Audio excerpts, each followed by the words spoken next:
adventures of Rocky and Bullwinkle and Friends. Starring the jet-A Jerry Lace, Rocket J. Squirrel, and his pal, Bullwinkle the Moose. Hi, glad to see you again. Likewise. We got some great things on the show today. Like what? Like what? Well, you ought to know, Bullwinkle. You're in some of them. Well, let's get started.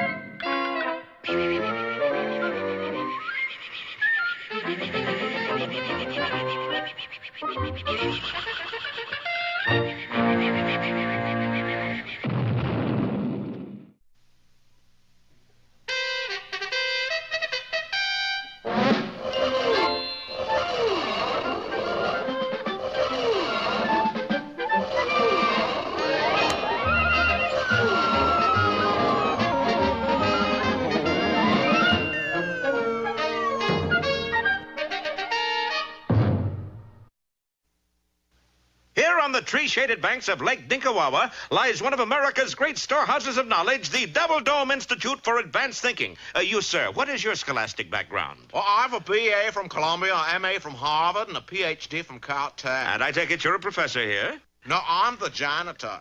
Oh, I see. Well, are you gentlemen members of the faculty? Faculty? We're the freshman class. A squared B prime X plus Y. Upsilon, Omicron, Eta Theta Pi. Contemplate, cerebrate, cogitate, do. Double dome, we love you. Felicitations, felicitations, felicitations. Yes, Double Dome is a shining jewel in the crown of American scientific wisdom, so you can imagine the consternation and dismay that prevailed when one day... I say, Armbruster, what's the formula for the isopyridine derivative of benzene? Don't ask me. I'm busy playing with my piece of string.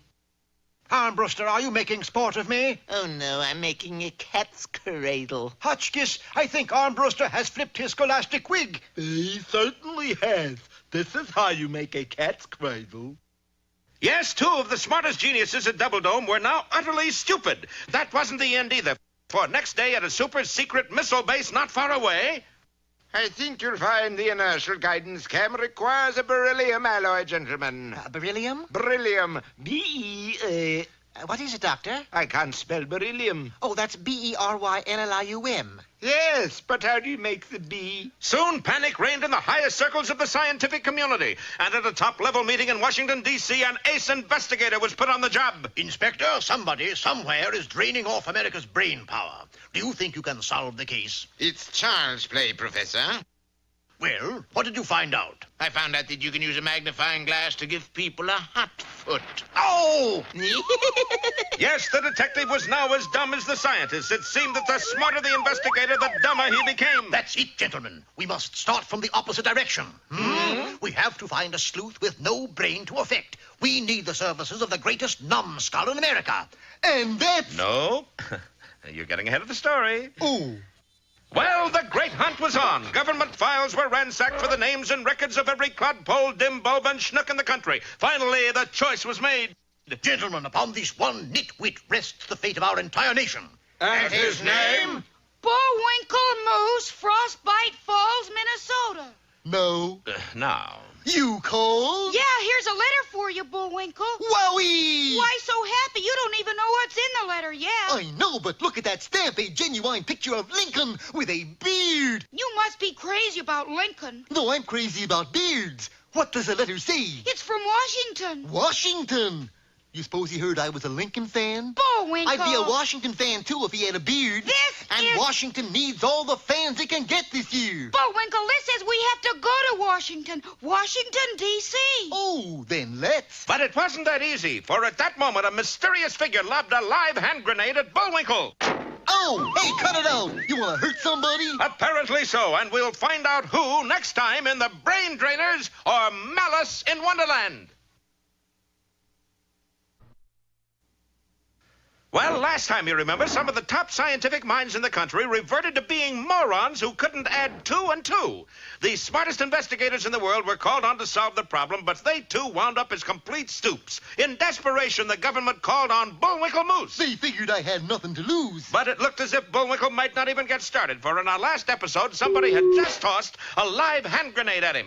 Well, I'll be doggy. It's a pineapple. Throw it away, Bullwinkle. Might as well. It isn't even ripe. Hard as a rock. Whoa! Maybe it was riper than I thought. Oh, boy. Come on, we better get started before something else happens. Meanwhile, on the site of the explosion, the smoke was just clearing. Boris, Badinov, where are you? I'm up in a tree. Boris, did you get blown up by your own grenade again? No, I'm up here robbing birds' nests. But why? It keeps me off the streets, that's why. About 10 feet off. Oh, we're not starting out this story very well, darling. Ho, ho, ho! One little setback, nothing. Moose will never reach Washington, Natasha. I'm going to use strategy on him. You mean strategy, darling. No, strategy. I'm gonna strategy the rope across the door and fasten the end to trigger of the shotgun. And when Moose comes out the door, what is it? It's Tragedy. You said it. But Boris was wrong again, for when Bullwinkle came out, he didn't just trip over the rope, he fell over it. Boy, a good thing you fell, Bullwinkle. That thing went off right over your head. Let's look on the bright side, Rock. It missed. Not quite. And so, in a little while, Rocky and Bullwinkle were on a train headed for Washington. Gee, I'm worried, Bullwinkle. The rating of the show down again? No, That's odd. there have already been 2 attempts on your life. Yeah, but don't worry. We'll be renewed. I'm not talking about the Bullwinkle show. You better. We can use the publicity. I'm talking about somebody back there trying to get rid of you. Oh, that. Well, they already missed me twice. Yeah, but you know the old saying. You mean everything comes to him who waits? No, I mean the third time's the charm. There's another one, too. If at first you don't succeed, try again. For just ahead of the train, Boris was approaching the tracks with a long crowbar. Boris, to get Moose and Squirrel, you will wreck a whole train? You can't make an omelet without breaking eggs, Poopsie. And Boris started to pry up one of the rails.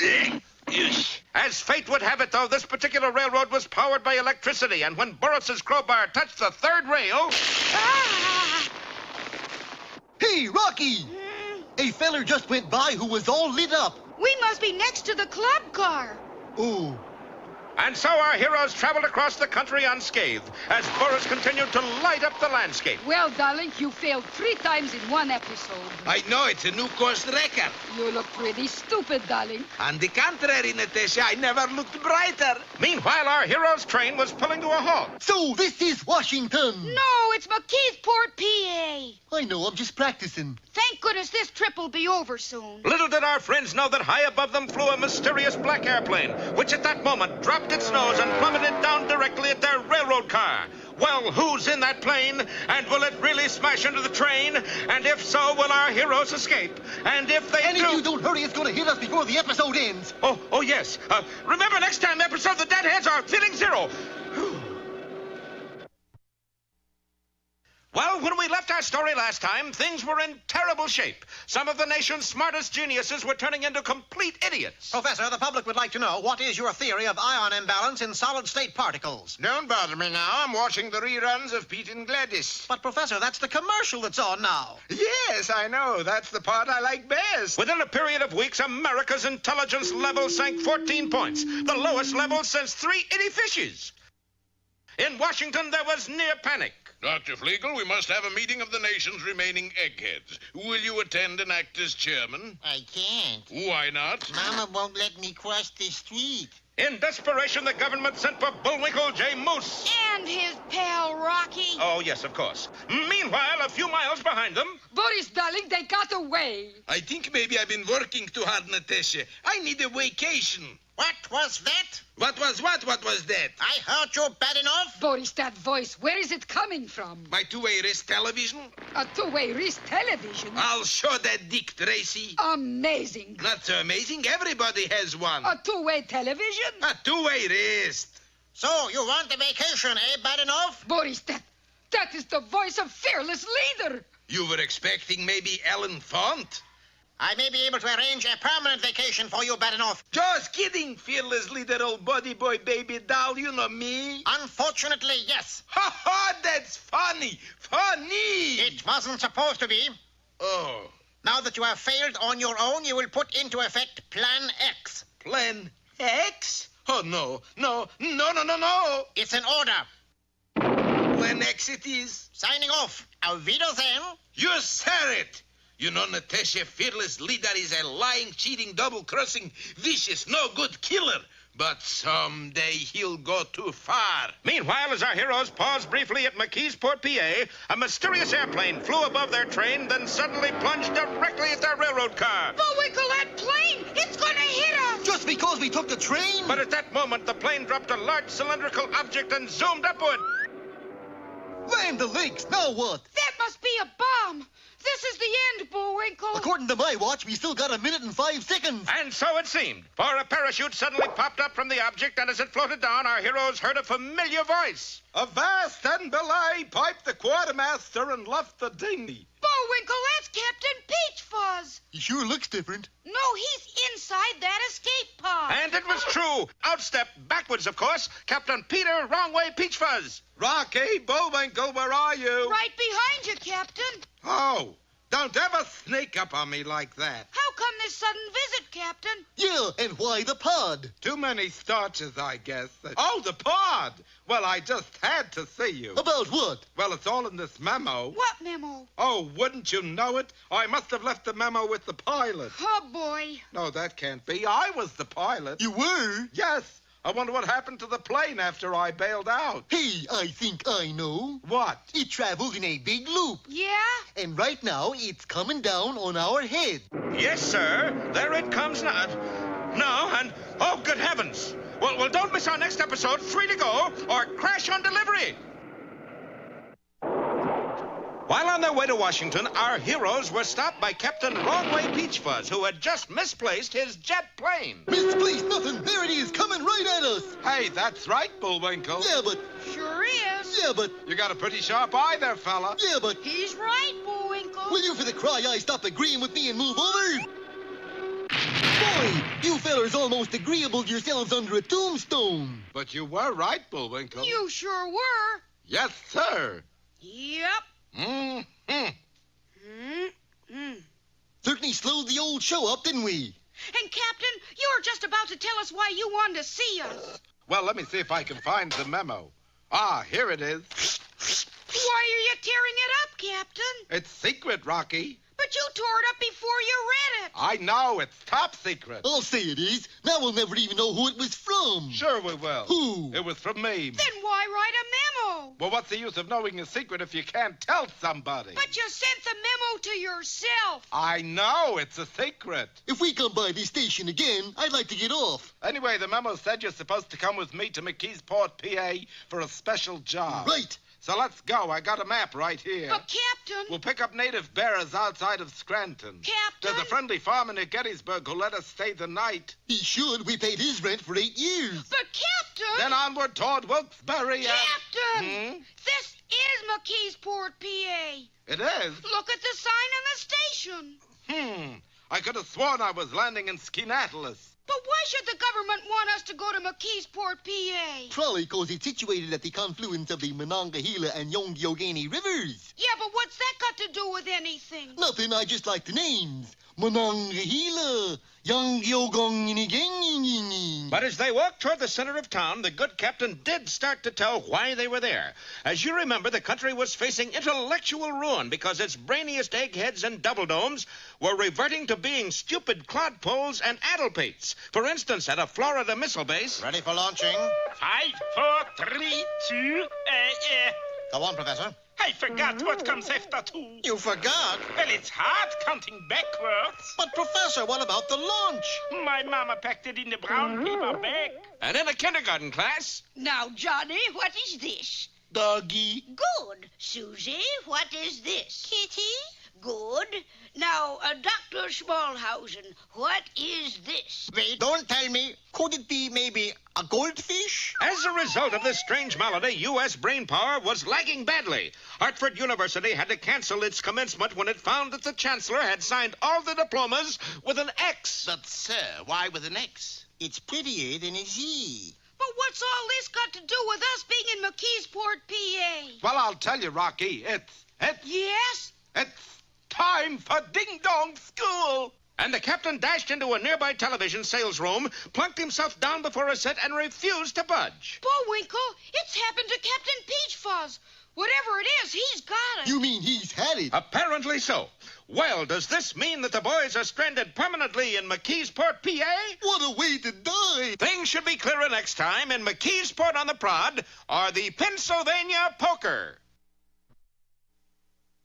While in our last episode, Captain Peach Fuzz was about to explain to our heroes just why they were in McKeesport, PA, when suddenly... It's time for ding-dong school. That's no reason for being in McKeesport, PA. Bullwinkle, you don't understand. Captain Peach Fuzz has suddenly turned stupid. That wasn't a turn, more of a slight veer. Nevertheless, the captain plunked himself down in front of a TV set and couldn't be budged. But we still don't know why we're here. Why are any of us here, Rock? Well, I think there's plenty dirty work afoot around here. Yeah, must be the coal dust. Yeah. Come look at these footprints. Sure enough, a mysterious set of footprints led away from the point where the good captain had succumbed to a case of the galloping dumbs. Let's follow them, Bullwinkle. Why? Because the good guys always follow footprints to find the bad guy. If I was a bad guy, I'd walk on my hands. Oh, come on. And the plucky squirrel whipped out a large magnifying glass and began to trace the mysterious prints. Little did he know that they had been made by his old nemesis, Boris Badenov, who at that moment lay in wait with a strange-looking object beside him. I resent that, darling. Not you, Natasha. He means the gas gun. So that's what that object was, a gas gun. See, Boris, you told him. Who cares? We got it made now. What's this all about? I thought you'd never ask. Come with me. Now we go through the magic of the 4-second cross dissolve to the little country of Pottsylvania. Little but mean. Gentlemen, we must find a way to make the name of Pottsylvania feared and hated throughout the world. Yeah. You said it, fearless leader.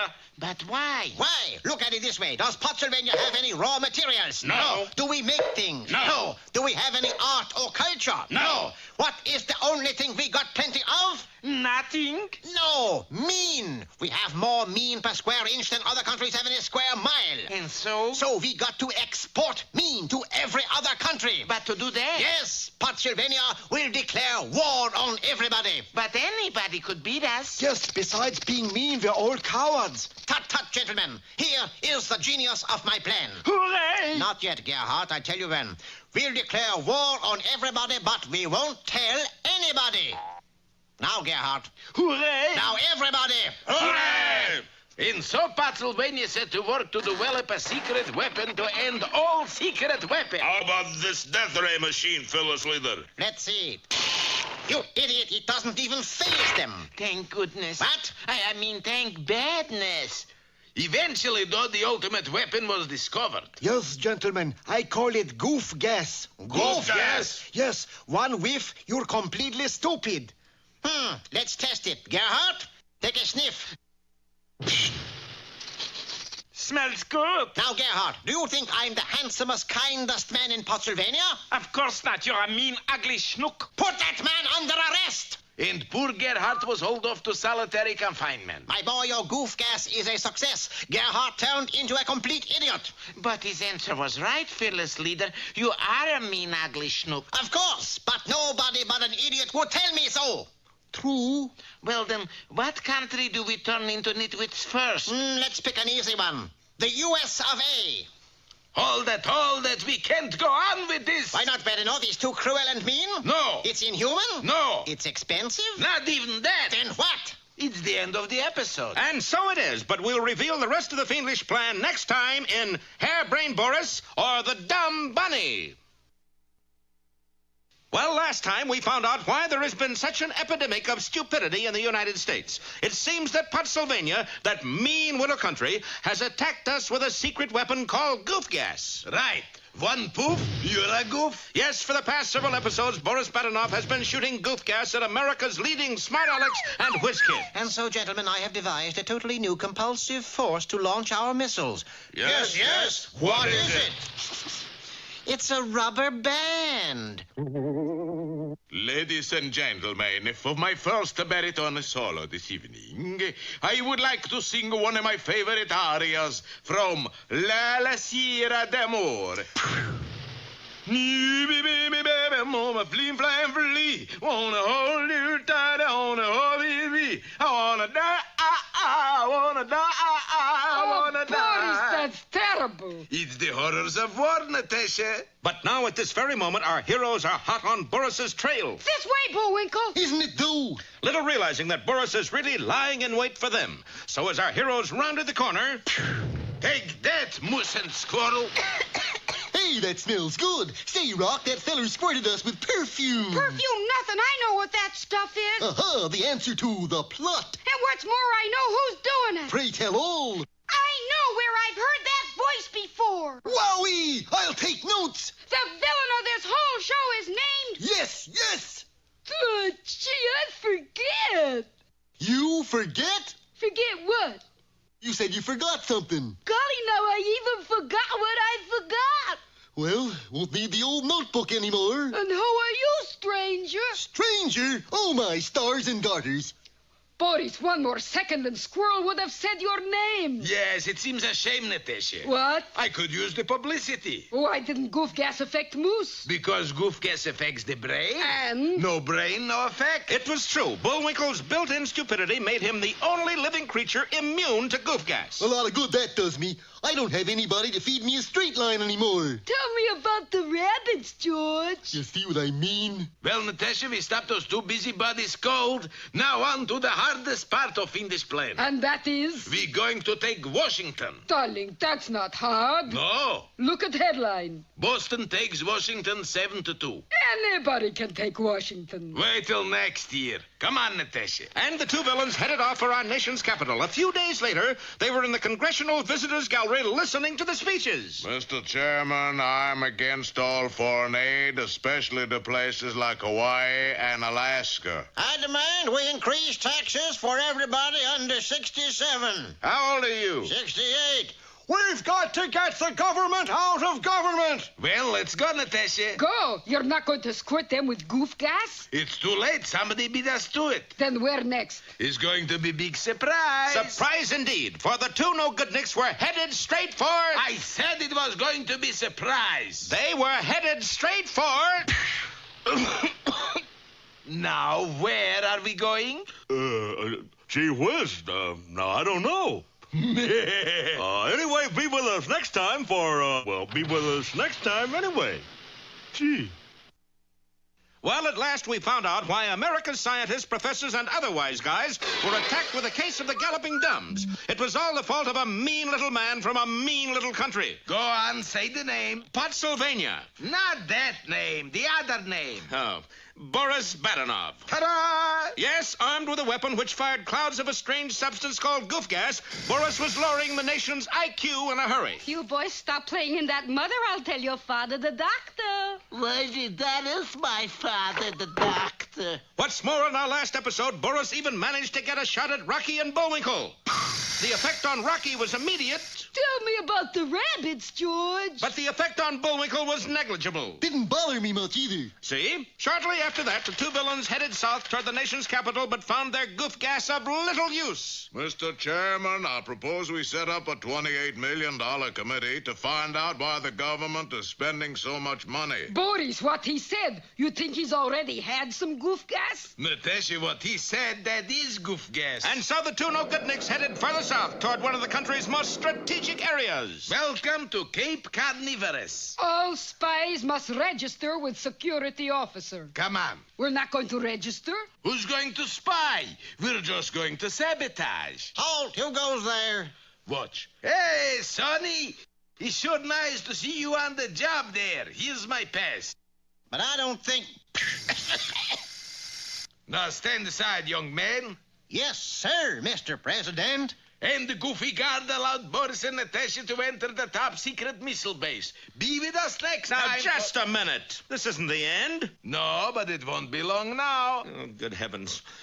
Meanwhile, back in McKeesport, PA... Rocky, baby, speak to me. Sure, who are you? Who am I? So you're wondering, too? I'm your pal. Your good ever so best friend. My best friend? Yeah, now speak to me. Hello, Mom. Mom? A squirrel's best friend is his mother. Boy, I never thought I'd wind up as the smart one on this show. Well, everybody ready to start to work?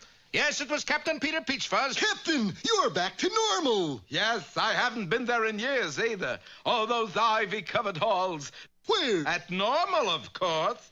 Waxahachie Normal, my old alma mater. I mean, you don't have the Galloping Dumbs anymore. Oh, those. No, I recovered in about 2 days, Bullwinkle. 2 days? Then that means in a little while Rocky will be back to normal. I didn't know he was an alumnus. He's not, he's a squirrel. And sure enough, at that moment, our little hero shook his head and said...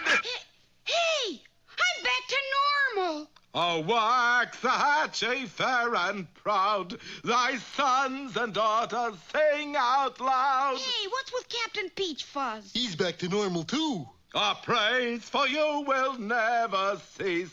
All hail magenta and cerise. But what happened? We know what happened, so let's see what Boris and Natasha are up to. We're up to about 75 feet from home plate. Good heavens, those two miserable loafers are sneaking up on one of our missile-launched control centers. What else? You expect us to sneak down? Well, we'll find out just what devilment they have in mind next time in 54321 or the Quick Launch Counter. Well, last time, Boris and Natasha had managed to smuggle their goof gas gun onto one of our secret missile bases. Oh, is there no way they can be stopped? Only if this show is canceled, buddy. In that case, go ahead. This way, Natasha. Where to, Boris? To the main control center. Halt! Who's there? What is it you wanted, young man? Conductor, could you let me off at Mashola Parkway? Boris, he's as dumb as they go. And they're going any minute. And, oh dear, inside the control center, a gaggle of America's jet-age whiz kids had prepared the greatest series of blast-offs of American missiles. And suddenly the door swung open. Boris emptied the entire remainder of his goof gas in the close quarters of the control room. The result, of course, was chaos. Some scientists began playing ball. 1, 2, 3, O'Leary, 4, 5, 6, O'Leary. Others gathered stupidly in front of the control panel. Look at the pretty light. Maybe we can make them spell something. How about General Lejeune is a dope? Oh, Werner, you're such a clown. And the scientists began to flip the switches to try to spell words on the light panel. As a result, the United States made one of the strangest multiple launches ever recorded. Unfortunately, they all had one thing in common. They were all headed for parts of the United States itself. Bullwinkle, we have to change the course of these missiles. A good idea. Some plucky fella's got to shift them off course. True. Bullwinkle, will you for heaven's sake ask me how we're going to do it? Oh, of course. But, gee, Rock, how are we going to do it? Boy, try to be a modest hero in this program. Okay. How? I fly up to those missiles and direct them somewhere else. It'll never work. What makes you say so, Captain? Oh, I'm just helping to build up suspense. Ready, Bullwinkle? Ready, Rock. Then hurry! Oop! And the plucky squirrel hurtled up, and up. Faster and faster he went until he began to trail a thin black plume behind him. Hokey smoke! Smoke! Yes, he was going so fast that the friction of air was beginning to singe his fur, but that didn't stop our boy. Squirrel! Approaching the first missile, he shoved its nose violently to one side. Then he did the same with another, and still another, until he had redirected every missile out over the ocean. Then down he plunged, getting hotter and hotter. Heavens to Eliza, he's a little fuzzy comet. Fortunately, when the now almost hairless Rocky returned to Earth, Bullwinkle was waiting with a tub of water. Meanwhile, Boris was already in touch with the dictator of Pottsylvania. You should have seen those crazy missiles, Chief. All directions at once. And where are they all aimed now, Badinov? Where are they all aimed now? Who knows? Who knows? I'll tell you who knows. I know. Boris, all those missiles landed right on Pottsylvania. Well, time for a little vacation, Natasha. Where? How about the South Pole? You know, Boris, this makes us look pretty stupid. But there's one way you could look smarter, Natasha. How's that, darling? Shut up, you mouth! And back in Frostbite Falls... Gunny Sacks, Rock, you've been appointed a official astronaut. That's astronaut. Funnier my way. Oh, it was nothing that any patriotic flying squirrel wouldn't have done. Rocky, there's only one word to describe a hero like you. And that is? Bold. Be with us next time for the further adventures of Rocky the Flying Squirrel and his pal Bullwinkle. Hooray! Hey, that's me.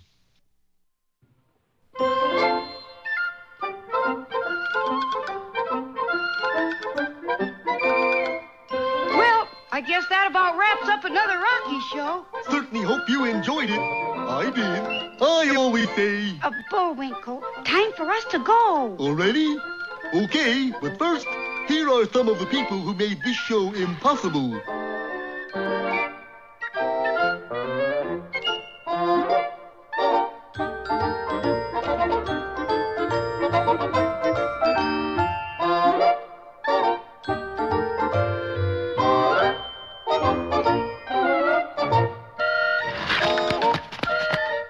That's not all. The fingers get tired.